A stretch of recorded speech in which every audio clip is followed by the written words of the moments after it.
नमस्कार रसिकप्रेमी मित्रांनो, मी आज आपणास शेती आणि शेतकरी या विषयावरती दिलखुलासपणे बोलणार आहे. परंतु तत्पूर्वी एक सूचना आहे. 2017 मध्ये दादा पाटील महाविद्यालय कर्जत, जिल्हा अहमदनगर या कॉलेजमध्ये कर्मज्योती या नियतकालिकामध्ये शेती आणि शेतकरी हा माझा लेख प्रसिद्ध झाला होता. परंतु कर्मज्योती हे नियतकालिक फक्त कॉलेज पुरतेच मर्यादित असल्याने हा लेख पण मर्यादितच राहिला.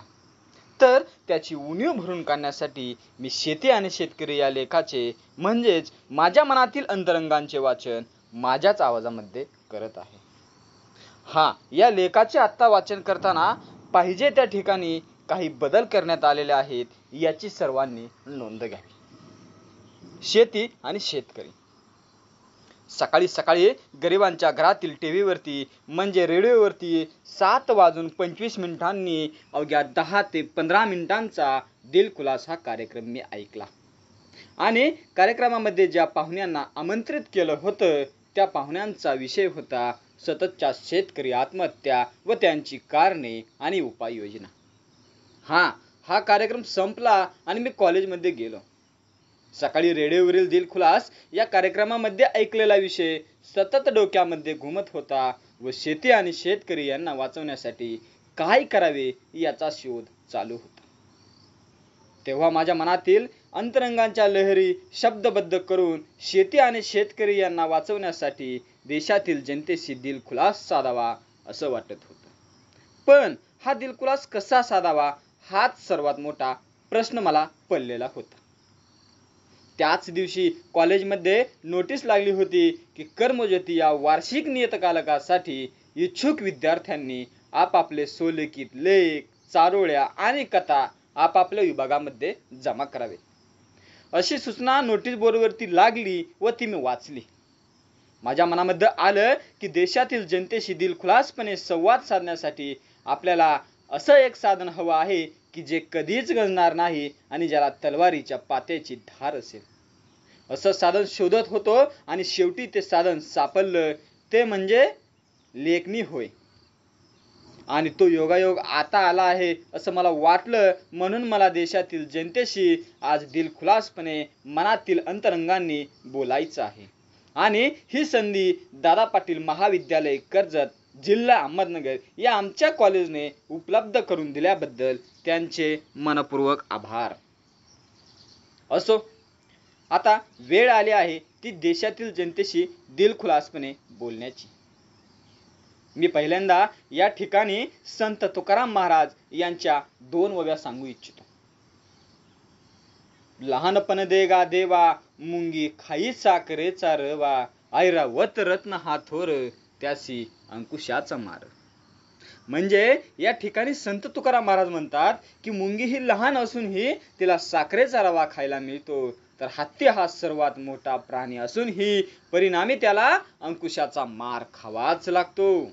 म्हणजेच शेतकरी हा आपल्या देशाचा पालनकर्ता असूनही जर शेतकऱ्याला स्वतःचा जीव गमवावा लागत असेल म्हणजेच आत्महत्या करावी लागत असेल तर आपल्या देशाला कृषीप्रधान देश असं म्हटलं जातं, तर त्या कृषीप्रधान देश म्हणण्याला तरी काय अर्थ आहे?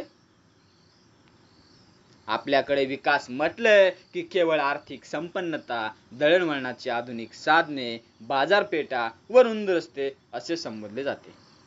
तर त्याला माझा उघड विरोध आहे. आणि तुम्ही स्वतःची फसवणूक करून घेऊ नका असे मला या ठिकाणी राजकीय नेत्यांना व जनतेला सांगावेसे वाटते. मित्रांनो, या ठिकाणी विकासाची व्याख्या प्रत्येकाच्या विचारसरणीनुसार वेगवेगळी असू शकते. राजकीय नेते म्हटल्यावर मला जे आठवले ते मी या ठिकाणी सांगतो. लोकशाहीच्या राज्यामध्ये हुकुमशाहीचा बोकड माजतोय, ज्याच्या हाती रिमोट कंट्रोल तोच सत्ता गाजवतोय. अशी परिस्थिती जोपर्यंत भारतामध्ये आहे तोपर्यंत आपल्या देशातील शेती आणि शेतकरी मृतच असल्यात जमा आहे, मृतच असल्यात जमा आहे. प्रगत राष्ट्रांमध्ये ही भ्रष्टाचार आहे ना, परंतु त्या ठिकाणी प्रत्येक मंत्री, खासदार, आमदार, नगरसेवक आणि ग्रामपंचायतील सरपंच व सदस्य हे सर्वच काळ्या पैशाच्या डबक्यात अखंड बुडालेले नाहीत. आणि जे बुडाले आहेत त्यांना सरळ घरचा रस्ता दाखवण्यात आलेला आहे, म्हणजेच राजकारणातून बाहेर काढण्यात आला आहे. आपणाकडे दुष्काळ निधी व अन्य प्रकारच्या योजनेचा लाभ शेतकऱ्यांना त्यांच्या खात्यामध्ये येईपर्यंत कशा प्रकारे येतो व मिळतो हे तर आपणास माहितीच आहे.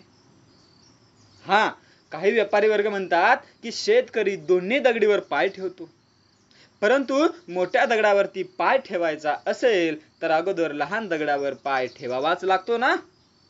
आणि व्यापारी म्हणतो शेतकरी अप्रामाणिक व दोन्ही दगडावर पाय ठेवतो. अरे, ज्याप्रमाणे निंदकाचे घर असावे शेजारी, त्याचप्रमाणे या ठिकाणी सुद्धा निंदक आवश्यक आहे. हा, याला काही ठिकाणी अपवाद पण असू शकतात, परंतु शेतकरी आजच्या कलियुगामध्ये का प्रामाणिक वागत नाही याचा विचार कोणीही करणार नाही. म्हणजेच उदाहरण द्यायचं झालं तर आपला माल चांगला दिसावा, त्या मालाला बाजारात चांगली किंमत मिळावी म्हणून शेतकरी वेगवेगळ्या औषधांचा वापर करत असल्याचे सध्या पाहावयास मिळते. पण काही व्यापारी सुद्धा शेतकऱ्यांच्या मालाला योग्य भाव असूनही योग्य भावच देत नाहीत. तसेच शेतकऱ्याच्या दुधाला किती दर दिला जातो आणि तेच दूध शहरामध्ये पिशवीतून विकले जाते, तर त्याच शेतकऱ्याचं दूध ज्या भावाने घेतलं जातं त्यापेक्षा डबल किमतीत ते दूध विकलं जातं. अरे वा, मानलं पाहिजे राव तुम्हाला. आणि म्हणता शेतकरी प्रामाणिक वागत नाही. अरे, त्याचबरोबर व्यापारी वर्ग मालाची साठेबाजी करताना दिसून येतो, परिणामी शेतकऱ्यांच्या मालाला योग्य भाव मिळत नाही. सांगायचं म्हणजेच मागणी आणि पुरवठ्याचा सिद्धांत हा फक्त व्यापाऱ्यांसाठीच आहे, शेतकऱ्यांसाठी हा सिद्धांत लागू होत नाही. असं म्हटलं तर त्यात काही वावगं वाटणार नाही. तेव्हा शेतकरी प्रामाणिकपणे वागत नसेल तर त्यात त्याचं काय चुकतंय? हा, जर तुम्हाला खरोखरच शेती आणि शेतकऱ्याचा विकास करायचा असेल तर त्यासाठी समाजातील वरच्या वर्गापासून ते तळागाळातील खालच्या वर्गापर्यंत एकाच दिशेने एकसंघपणे प्रवास करण्याची गरज आहे. यालाच गांधीजींच्या भाषेमध्ये अंत्योदय असं म्हटलं जातं. ही संकल्पना सर्वात अगोदर महात्मा गांधीजींनी मांडलेली आहे. हा, आपल्याकडे 70% शेती ही पावसावरती अवलंबून असते, परंतु इस्रायल या छोट्याशा देशामध्ये वाळवंटातून वर्षातून 3 पिके काढण्याचे तंत्र विकसित आहे. हे तंत्र भारतामध्येही यावे हीच अपेक्षा. अंत्योदय आणि विज्ञान निष्ठा या दोन्हींचे मिलन होऊन आपण सर्वांनी शेती आणि शेतकऱ्यांचा विकास करणे गरजेचे आहे. आपल्या देशाचे स्थान निश्चितच खरोखर खूप महान आहे, परंतु आपल्याच राजकीय पुढाऱ्यांनी ते स्थान लहान केले आहे. संपूर्ण भारतीय उपखंडाची अर्थव्यवस्था नियंत्रित ठेवणाऱ्या व जगाला अर्थशास्त्राचे धडे देणाऱ्या पाटलीपुत्र नगरीचा म्हणजेच कौटिल्याचा वारसा आपल्याकडेच आहे ना. अरे, बस झालं परकीयांचं गुणगान, कारण त्यांनी आपल्याच भारताच्या पार्श्वभूमीची म्हणजेच इतिहासाची कॉपी करून म्हणा किंवा अभ्यास करून म्हणा उंच यशाच्या भराऱ्या मारल्या आहेत. खरंच शेती आणि शेतकऱ्यांचा विकासाबरोबर देशाचाही विकास करणे गरजेचे आहे. विकास करताना आपल्याला खडतर प्रवासाला सामोरे जावे लागेल. तो प्रवास करताना असंख्य काटे येतील, परंतु ती फुले आहेत असे समजून पुढे चालावे. या ठिकाणी एका गोष्टीचे भान सर्वांनी ठेवावे, ते म्हणजे कसलीच चूक होता कामा नये. सुरुवातीच्या चुका कोळ्याचे जाळे वाटतील, परंतु त्याच चुका मोठ्या झाल्यावरती दोरखंड बनतील.